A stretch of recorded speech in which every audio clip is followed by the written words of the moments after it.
welcome to Tabletop Gaming's video. We're going to talk today about accessories. So sometimes the underdog of the gaming world, maybe a little bit overlooked. It is overlooked, I think. I think now is the time that we bring these into the spotlight with a couple of our favourites. But do let us know in the comments if there's any favourites that you have or anything that we might have missed.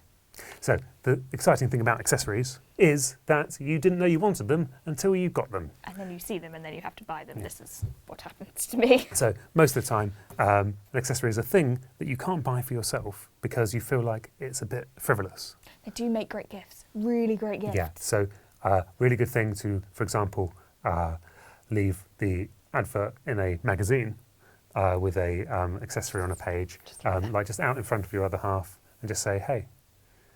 Or don't say hey, in fact. No, just like gently point at it. Like every now and again, just Yeah. Sort of suggest to them that the ley lines are converging on this spot that says that you need some sort of game mat or whatever it is. Yeah, or just be explicit, I'll be honest. With my other half, you have to sort of be a bit like, right, can I have this, please? Yeah. And then just wait. Hope it sinks in, because even then it might not. So here's our list of a number of accessories that we think will make your life better.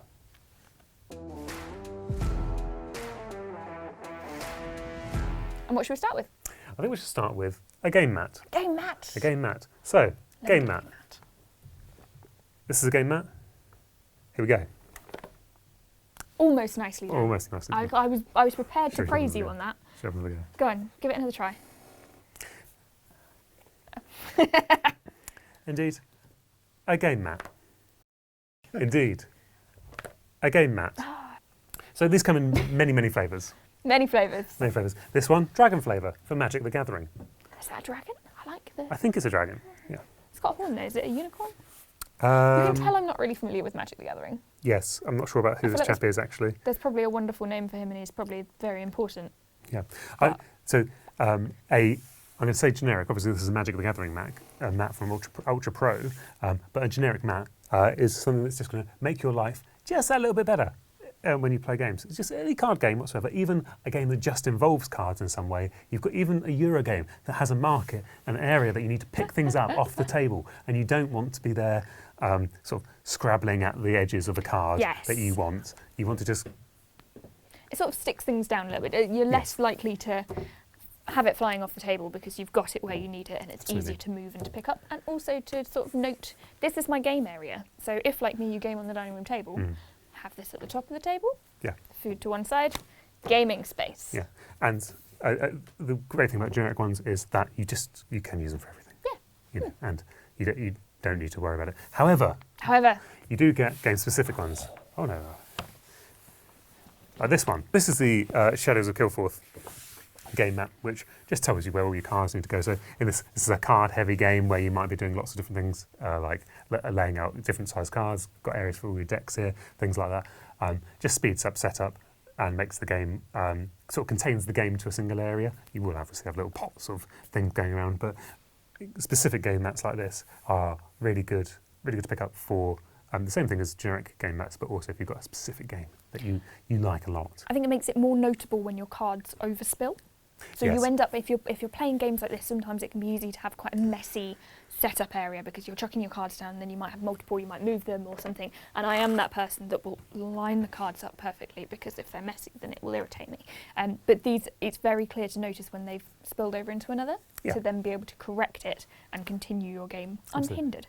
And there's also something really tactile. You watch us both, as we put them out, we've both sort of gone, it's just a nice feeling mat.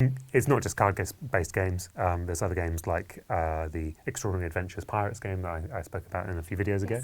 That came with, there was a nice mat, really nice mat, huge mat, for what is ultimately just a really quite simple race game, deck building race game.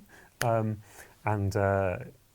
there's even this though, you'll find like use for this in your life. So even if you just get the one that works for the game that you love the most, then it's playmat is really going to help you out.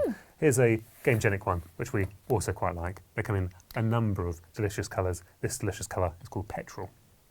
I'm not sure I agree with Petrol. However, no, I don't think. As in what the name of the colour? Yeah, the name of the colour, but I really like the colour. But it's a really good one to sort of have as your generic.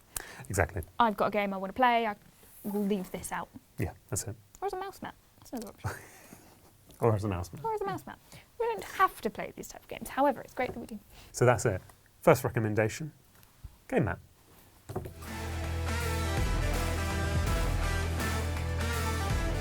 What have you got there, Chris? I've got Dune, which is set in space. Oh. Yeah. Do you know what I wish about Dune, though, the board game? What do you wish about Dune the board game? I wish it was better arranged inside the box. That is true. Yeah. I can understand that feeling. Yeah. So, but don't worry. We've got this Ooh. from Folded Space. Ooh. Yeah. Space. Folded Space. And in space, yeah. Cool. So this is a set of foam inserts for your gaming needs. So it does have a slight IKEA flat pack look about it. It does. Yeah. But I am the IKEA Pro, so you're in good hands. Well, crack on then. So what this is a way to divide up your inner boxes of games. So, for example, here, this is what the inside of this box looks like for me right now. Yep, you can see, complete mess. It has been on a bit of a journey to get here, so that's partially why that is. So you can see, it actually all goes in here quite neatly, as much as it can. But still, it could do with a little bit of tidying. There's a bit of a debate, isn't there, as to when you've got all these parts, all these components, and then perhaps you then buy an expansion, and the expansion box is as big as the box that you started with. Maybe not in this case, but as a general rule, you can't fit one inside the other. Just doesn't fit. But your board game shelf is full of expansions when you could just condense it down into one. This then lets you do that. This set lets you fit the expansion in with the main box. And Folded Space do a lot of stuff like that. There are other makers of other similar kinds of sets of inner trays. But this is one of our favourites. So you can see here that these are kind of a foam. It's kind of a foam. They're a supported foam though, which is quite nice. You've got supported foam. Well, you've got your foam in the middle, Yes, and then they you've are got your supported bits foam. That's just really on good. the side, which stops Yeah. it being just fluffy and fall aparty. Yeah, absolutely. That is the technical term, and I'm sticking with it. Absolutely. Yeah. Much like your games, though, you will need to pop out all these pieces and put them all together. So I think what we'll do now, if that's all right with you guys at home, we're going to do some editing magic and show you what it looks like when we're finished. We're back, and we have time travelled into the future, and Yes. my IKEA skills have come in very handy because Look at these. look, Look at these. they're all really nicely fit in. Got loads of little trays and compartments and things. It's just very pleasing. I like things that fit together as they're supposed to, and this one does. And they're robust, you know. Yeah, they're not going to fall apart What did I call immediately. it? Reinforced foam? Reinforced foam. Reinforced foam. It's probably That's not that right. at all. We're calling it reinforced foam. We'll call it reinforced foam with the little thing on it to make it so that it's not squishy. Okay, this is my fault that that's come out. 'cause Don't I've knocked break it. things. There we go. Honestly, leave them alone for 5 minutes. Okay, we're going to fill these trays up now, and then we'll be back. More time travel. Ta-da! So done. Yeah, look at it. Boom. Look how tidy that is. That's also including the expansion. So there's a little bit of room on top here for you to put all the board and game mats and little bits like that on top of. But yeah, so folded space. Fold your space away. Or just generally, I mean, it doesn't have to be folded space, but you know, It's so neat. this is a nice one. I love it. Yeah. Yeah, but they do loads, don't they? So there's a Mysterium one that I've got that I've Yeah. not put together as yet, but now I am a pro at it, so it should Yeah. only take me a moment. But it's just so pleasing that everything has its space. Yeah. I can go and get stuff. This is- I haven't got to sort through cards. This is a box as well that when we opened it, obviously was a bit of a mess, and now it is perfectly tidy. No, and it's that's perfect. and it was partly a bit of a mess because there was spaces for stuff, but not all of it had its own space. Not every faction had its own space, and now each faction has its own little section here, and these are sort of double layered now. So, yeah.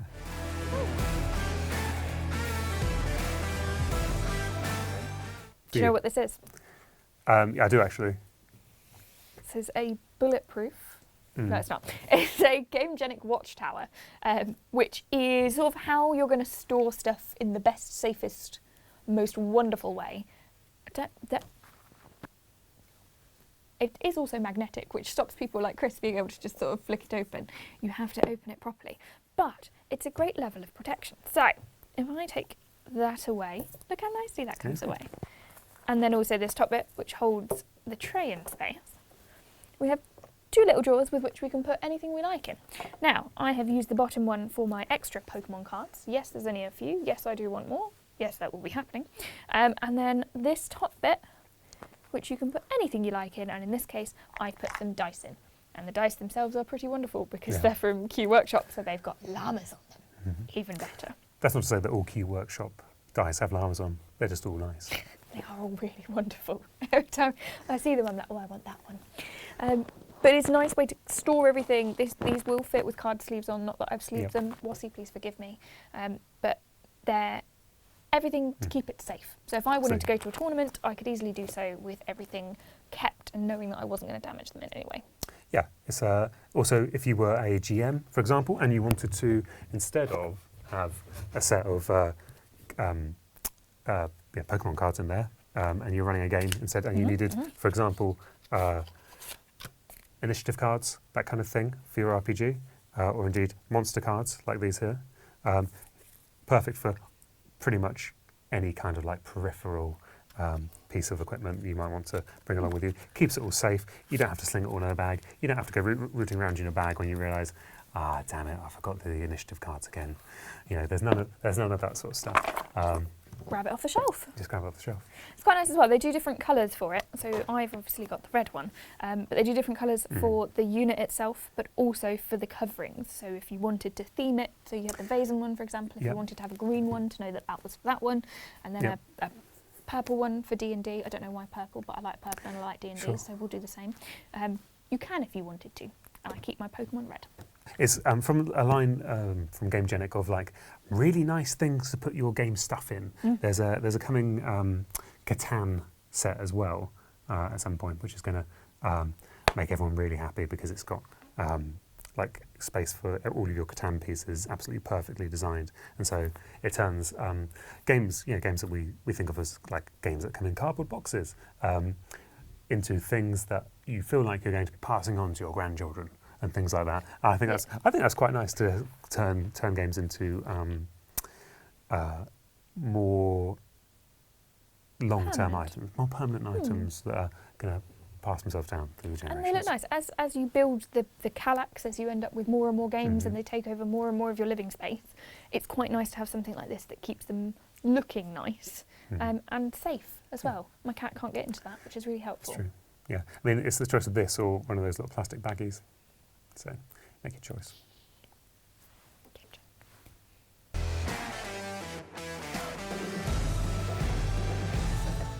Do you know what? We've gone from small, let's go to large, because this is not pocket-sized. Although they're pocket-sized, I'm not sure is pocket-sized anyway, but let's go for a massive wha! In fact, this is a giant book of BATTLEMATS. BATTLEMATS! I'm very excited about these, and as much as it's been difficult to play things like D&D in person recently, we now have the opportunity, because if we have a look at those! So you lay this out on your table. This is nice and easy to carry with you. They're dry wipe, so you can scribble all over it to put your monsters in. Yeah. They're perfectly, scaled for your miniatures as well. So you can put them in and then be perfect to your D&D game or any other game that you're doing.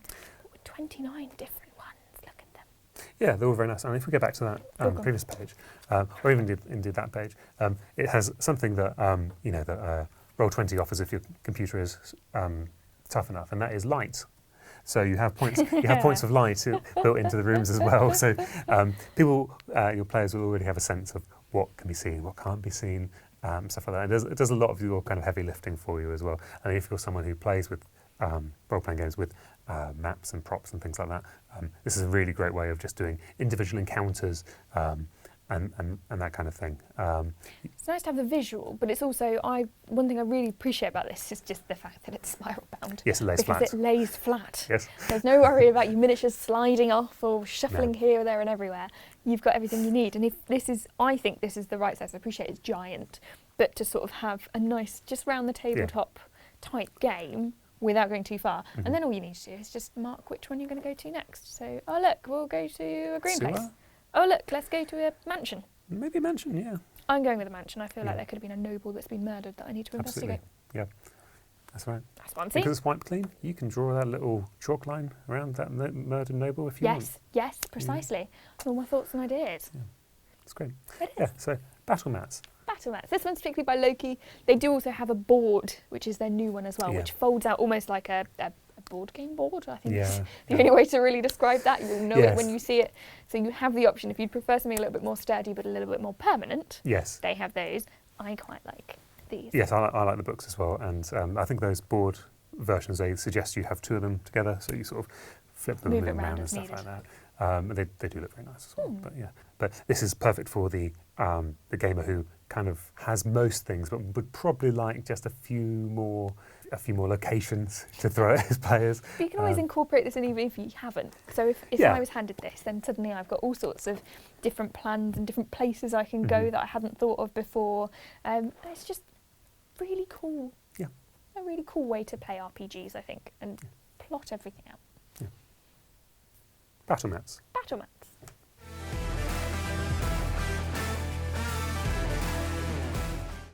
Once again, we get to look at my badly painted minis. Woohoo! Yeah. So this is the suggestion that people who like playing games that have monsters in them, plastic in any way whatsoever, even if it is a board game and not a miniature war game of some kind.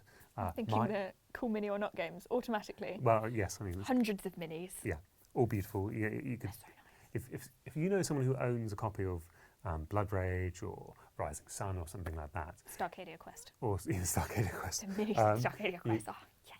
You might want to purchase them some paints because actually painting the minis in your games is like quite a nice hobby to take up, and also because you're painting things within games, within board games rather than whole armies and things like that, it can be a contained experience. It doesn't always come out great like this. I like this. I think he's okay. He's okay. He's got some nice colours on him. I have used some of the Turbo Dork paints here from Exit 23. And they do sort of a series of pearlescences, some nice metallics, and things like that. Obviously, my painting standard does not do them justice whatsoever, but they are very, very nice. So we would recommend picking up some paints for Yeah, and if you pick up the magazine as well, or I mean you should if you don't, but there's a painting guide in there that we do every month, and those are brilliant because they make it look so easy. And there's only a couple of paints you need to be able to achieve something really cool. Yeah. But I think this is enough for me who doesn't paint things to go, maybe I could give it a try. Yeah, absolutely, yes. If you want to achieve my standard, then you should aim higher. But it's one of the things, it turns a game that you're going to play again and again and again into something that's really yours. Obviously, it's not something for people who want to trade their games or anything like that. You say that. I have bought games from sort of like the Facebook sites and things where they've had the minis painted, and to me, I'd pay more. Yes, that's true. Yeah. They now look really pretty. They're not just grey or black or whatever they've been cast in. That's quite right. So not an official tip for us, I don't think, that you should paint your minis to increase the value of your game. No, it might just be that I'm a sucker for things that look really cool, which is also true. But no, I think something like that is it makes it really nice. It's sort of personable as well. Now it's your game. Absolutely. You've painted it. You've made it look nice. And it really makes the game sing on the table. So pick up some paints. You can pick up a nice set of the Citadel starter set. You know, the usual Warhammer paints.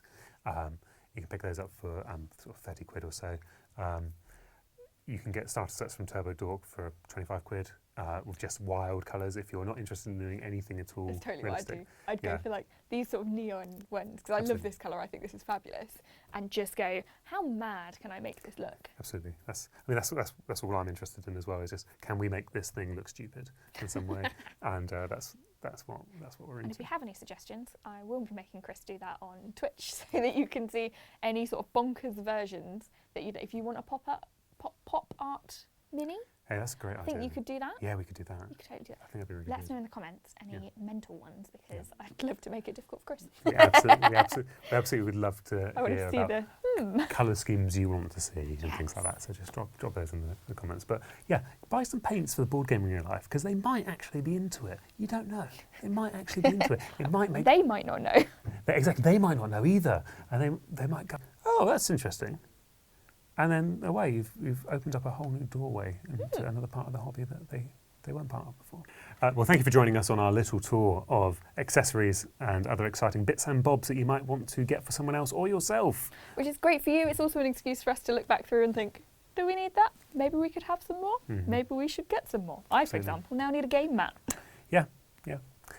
We need more dice. We need more other Always things. need more dice. There is no circumstance in which we don't need more dice. So, well, thank you for joining us. I'm Chris. I'm Charlie. This is Tabletop Gaming. It is. Yeah. And we'll see you soon.